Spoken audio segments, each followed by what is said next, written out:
امروز همانند روزهای دیگر جسد را برای غسل دادن آوردند.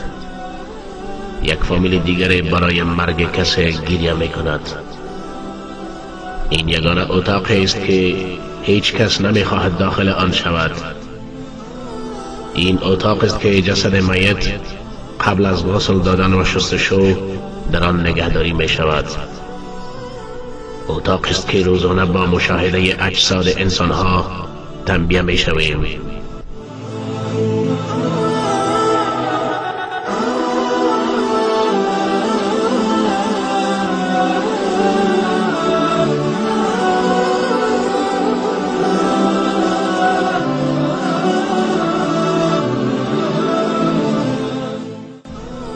در شروع امروز مانند روزهای دیگر روز معمولی و روز کار ما بود، اما وقت تابوت را باز کردیم بوی بد و متعفن از تابوت به مشام ما رسید.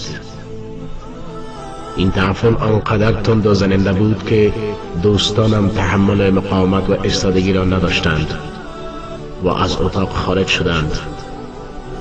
و دوستانم گفتم تا جسد را از تابوت بیرون کنند و من وسایل غسل شستشو را فراهم می کنم. من در حالی که مصروف تهیه لوازم بودم دوستانم ما را متحیر ساختند. آنها نمی توانستند جسد را بیرون آورند. من نیز با ایشان به کمک شتافتم، اما با وجود آنکه جسد خیلی لاغر بود ما 3 نفر قادر به بیرون آوردن این جسد نشدیم تا بالاخره از شخص چهارم تقاضای کمک کردیم. بعد از اینکه جسد را از تابوت بیرون کردیم چیزی عجیب را متوجه شدم.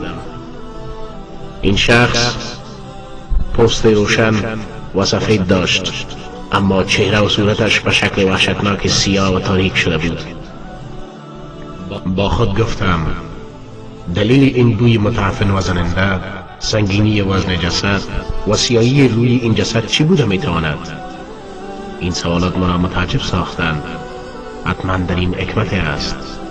برادری که به کمک ما آمده بود این خروج از اتاق از من پرسید این جسد چه اشکالی دارد؟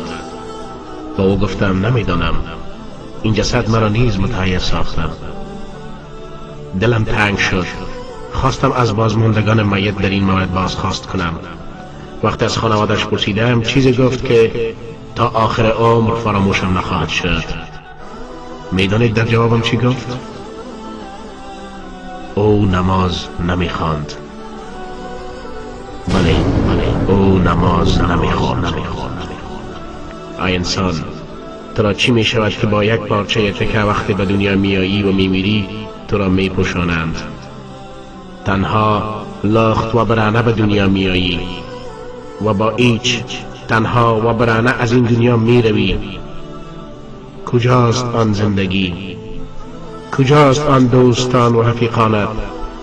کجاست پول و ثروت و جاه و جلالت؟ کجاست آن روزگار آغشته به دنیا و کار و بار که به خاطرش نماز را که حق خداوند است رها کردی؟